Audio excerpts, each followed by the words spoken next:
बिस्मिल्लाहिर्रहमानिर्रहीम। आज हम 10th क्लास की फिजिक्स का लेक्चर नंबर 8 करेंगे, चैप्टर नंबर 1। आज का हमारा टॉपिक है सिंपल पेंडुलम। तो सबसे पहले हमें ये पता होना चाहिए कि सिंपल पेंडुलम होता क्या है। ये यहाँ पे हमारे पास एक बॉब है। बॉब क्या चीज है, यहाँ पे एक छोटी सी गोली है, गेंदनुमा छोटा सा बॉल है जिसको हम कहेंगे बॉब। इस बॉब को हमने क्या किया, किसी भी हल्की सी रस्सी के साथ या धागे के साथ इसको मजबूती से बांध देना है। बांधने के बाद यहाँ से किसी भी चीज के साथ मजबूती से इसको फिक्स कर देना या सस्पेंड कर देना, लटका देना है। तो जब इसको बॉब को धागे के साथ या किसी भी रस्सी के साथ बांध के इसके साथ लटका दिया जाएगा तो ये बन जाएगा पेंडुलम। अब हमने देखना है कि इस पेंडुलम की जो मोशन है वो कैसे सिंपल हार्मोनिक मोशन होती है। उसको प्रूव करेंगे कि पेंडुलम की मोशन जो है वो सिंपल हार्मोनिक मोशन होती है या नहीं होती। उसके लिए हमने क्या किया, सबसे पहले बॉब को लिया, इसको रस्सी के साथ धागे के साथ बांध के मजबूती के साथ यहाँ से इसको किसी भी चीज के साथ बांध के लटका दिया। उसके बाद हमने क्या किया, हम देखेंगे कि यहाँ पे बॉब पे पहले इसकी डिफाइन देख लेते हैं। हैवी पॉइंट मैस, कोई भी आपने एक मैस ले लेना है। यहाँ पे हमने बॉब लिया है गेंद, स्मॉल मेटेलिक बॉब, सस्पेंडेड लटका देना है बाय अ लाइट इनएक्सटेंसिबल। इनएक्सटेंसिबल का क्या मतलब है कि ऐसा हमने स्ट्रिंग या ऐसे हमने धागा लेना है जो लचकदार ना हो, जिसमें लचक मौजूद ना हो। From a frictionless rigid sports, यानी जिसके साथ स्पोर्ट के साथ हमने बांधना है वो फ्रिक्शनलेस होने चाहिए, उसमें रगड़ नहीं होनी चाहिए। फ्री टू वाइब्रेट, इस तरह से उसको बांधना है कि वो आसानी से वाइब्रेट कर सके under the action of gravity, gravity के जरिए से। यानी कि एक हमने मेटल का बना हुआ बॉब लेना है, उसको इनएक्सटेंसिबल रस्सी के साथ बांध के लटका देना है और इस तरह लटकाना है कि वो वाइब्रेट कर सके आसानी से ग्रेविटी के जरिए से। इस सारे को हम बोलेंगे ये एक सिंपल पेंडुलम है। अब सिंपल पेंडुलम में हमने इन 4 चीजों को डिस्कस करना है। पहला है कंपोनेंट्स ऑफ वेट। वेट के कौन कौन से कंपोनेंट हैं, यानी कौन कौन सी फोर्सेस इस पे एक्ट कर रही हैं। वेलोसिटी और एक्सेलरेशन के बारे में डिस्कस करेंगे। उसकी क्या कंडीशन होनी चाहिए सिंपल हार्मोनिक मोशन को प्रूव करने के लिए, और काइनेटिक और पोटेंशियल एनर्जी का क्या रोल है। तो ये 4 चीजें हम इस टॉपिक के अंदर डिस्कस करेंगे। तो सबसे पहले हम देखते हैं यहाँ पे कितनी तरह की, पहला इसका जो पॉइंट है कंपोनेंट ऑफ वेट। यहाँ पे ये जो बॉब है आपको पता है हमेशा कोई भी चीज है उसका जो वेट है वो हमेशा नीचे की तरफ एक्ट करता है, नीचे की तरफ अमल करता है, जो कि W = mg के इक्वल है। यहाँ पे एक ये फोर्स होगी वेट की, और 2 फोर्सेस अमल कर रही हैं, एक वेट और दूसरी टेंशन। और वेट हमेशा नीचे की तरफ है W = mg, और दूसरी फोर्स जो है वो टेंशन की फोर्स है जो कि अपवर्ड ऊपर की तरफ जो है वो एक्ट कर रही है। अब ये टेंशन क्या है, टेंशन बेसिकली एक फोर्स होती है, ये वो टेंशन नहीं है, ये दूसरी टेंशन है। जैसे धागे को खींचते हैं तो उसके अंदर एक खिंचाव, एक तनाव आता है, उसको टेंशन कहा जाता है। यहाँ पे टेंशन जो है वो फोर्स है। तो 2 फोर्स होगी, एक टेंशन और दूसरी वेट। वेट हमेशा आपको पता है डाउनवर्ड होता है, टेंशन अपवर्ड।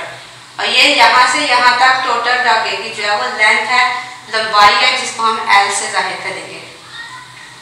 अब ये जो पॉइंट है इसको हमने O का नाम दे दिया। O इसकी है मीन पोजीशन, या इसको इक्विलिब्रियम पोजीशन भी कहते हैं।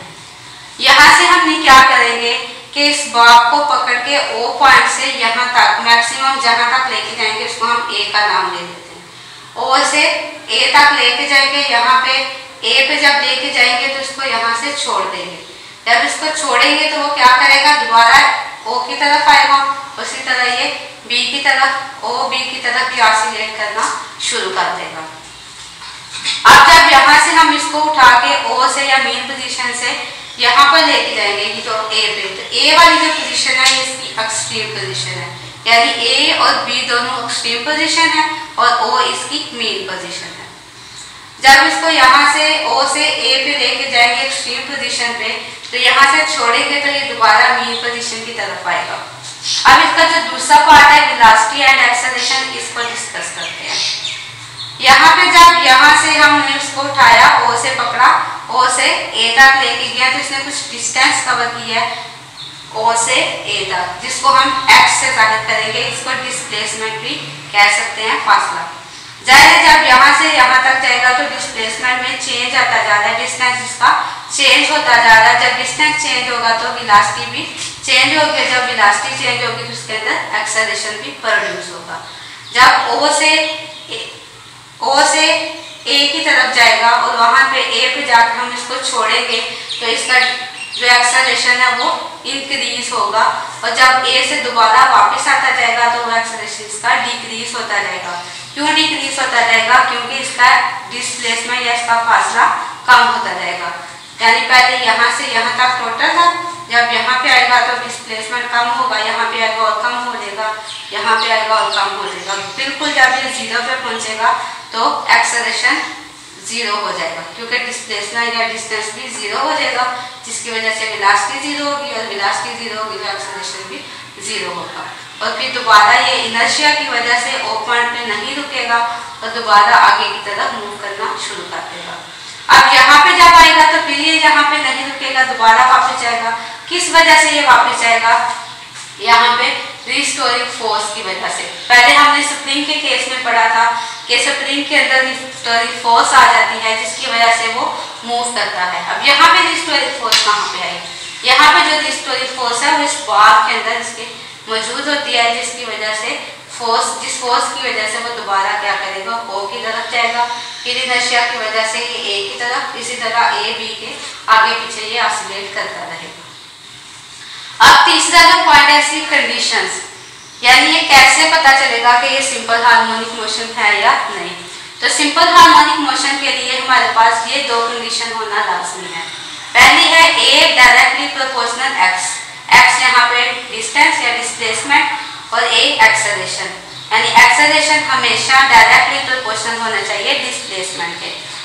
और दूसरी इसकी कंडीशन है always directive towards equilibrium position, और हमेशा उस एक्सेलरेशन की डायरेक्शन जो है वो इक्विलिब्रियम या मीन पोजीशन की तरफ होनी चाहिए। अगर ये दोनों कंडीशन फुलफिल हो जाती हैं तो इसका मतलब इस पेंडुलम की मोशन जो है वो सिंपल हार्मोनिक मोशन कहलाएगी। तो यहाँ से आप देखते हैं कि एक्सेलरेशन जो है उसकी डायरेक्शन किसकी तरफ है? मीन पोजीशन की तरफ। और ये हम बाद में, ये वाला पॉइंट जो है वो बाद में हम प्रूव करेंगे। अगर काइनेटिक और पोटेंशियल एनर्जी की बात करें तो ओ पॉइंट पे मीन पोजीशन पे इसकी काइनेटिक एनर्जी जो है वो मैक्सिमम होती है और पोटेंशियल एनर्जी 0। जब ओ से ए पॉइंट पे जाएगा, इस हाइट पे जाके पोटेंशियल एनर्जी इसकी मैक्सिमम हो जाएगी और काइनेटिक एनर्जी 0। और दोबारा से वापस आएगा जब बी पॉइंट पे, तो बी पॉइंट पे भी एक्सट्रीम पोजीशन पे इसकी काइनेटिक एनर्जी जो है वो 0 हो जाएगी और पोटेंशियल एनर्जी मैक्सिमम। कैसे मैक्सिमम होगी? क्योंकि हमने पढ़ा है हाइट पे या किसी भी पोजीशन पे जो एनर्जी होती है वो पोटेंशियल एनर्जी होती है। जब ये मूव करेगा तो मोशन आ जाएगी और मोशन की वजह से जो एनर्जी होगी वो काइनेटिक एनर्जी होगी। इसके अलावा इन पॉइंट्स के अलावा कहीं पे भी आप देखेंगे पोटेंशियल और काइनेटिक, कभी पोटेंशियल हो जाएगी कभी काइनेटिक हो जाएगी, तो एनर्जी इसकी चेंज होती रहेगी और ये इसी तरह कंटिन्यू रहेगी। अब हम बात करते हैं वेट के कंपोनेंट्स की। यहाँ पे वेट के हमने दो कंपोनेंट में रिजॉल्व कर दिए। जैसे फर्स्ट वाले हमारे पास एक फोर्स है, फोर्स के दो कंपोनेंट होते हैं, एक्स कंपोनेंट और एक वाई। एक्स पे हमेशा हम cos थीटा लेते हैं, fx cos थीटा, वाई पे हमेशा sin थीटा। इसी तरह वेट है यहाँ पे, तो वेट को हमने दो कंपोनेंट में रिजॉल्व कर दिया। वेट आपको पता है mg के इक्वल है, तो mg ये वाला कंपोनेंट x वाला ले लेते हैं, ये वाला y वाला। y पे mg cos थीटा और x पे mg sin थीटा। अब यहाँ से देखेंगे कि ये जो mg sin थीटा इसकी डायरेक्शन जो है वो कहाँ पे है? मीन पोजीशन की तरफ।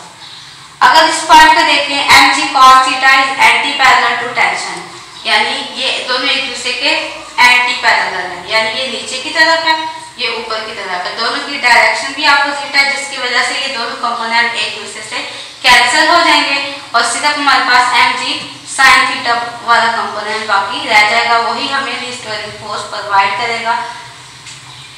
अब हम सेकंड लॉ को देखते हैं। हमने सेकंड लॉ पढ़ा था F = ma, तो mg cos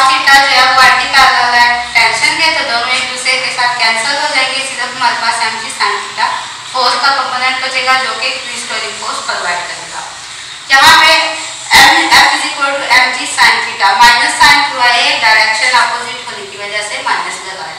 और सेकंड लॉ हमने पढ़ा F is equal to ma।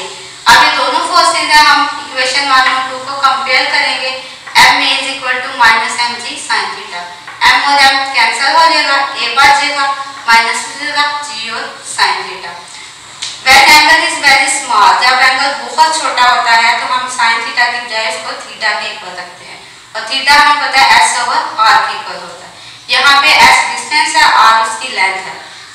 Pendulum के केस में हम डिस्टेंस को x से जाहिर कर रहे हैं और लेंथ को l से, इसलिए हम x ओवर l लेंगे।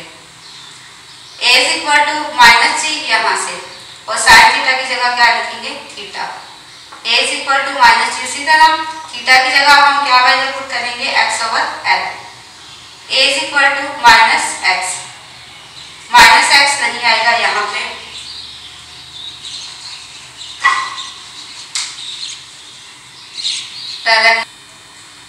तो a is equal to minus g x over l, theta की जगह x ओवर l पुट करेंगे। a directly proportional minus f, यहाँ पे g ओवर l जो है वो कोई भी एक कांस्टेंट है, तो g ओवर l कांस्टेंट है, कांस्टेंट की जगह हम प्रोपोर्शनलिटी का साइन यूज करेंगे क्योंकि हमने देखा कि जब भी प्रोपोर्शनलिटी का साइन खत्म करते हैं तो इक्वल और कोई कांस्टेंट लगाते हैं, तो अब कांस्टेंट और इक्वल की जगह हम क्या लगा रहे हैं प्रोपोर्शनलिटी। तो a directly proportional minus x, यानी एक्सेलरेशन डायरेक्टली प्रोपोर्शनल है x के, यानी जितना ज्यादा डिस्टेंस कवर करेगी बॉडी उतना ही ज्यादा एक्सेलरेशन होगा। और यही कंडीशन हमने प्रूव कर दी है एक्सेलरेशन की कि एक्सेलरेशन जो है वो डायरेक्टली प्रोपोर्शनल है डिस्प्लेसमेंट में। तो इससे ये साबित हो जाता है कि सिंपल पेंडुलम की मोशन जो है वो सिंपल हार्मोनिक मोशन कहलाती है। Thank you.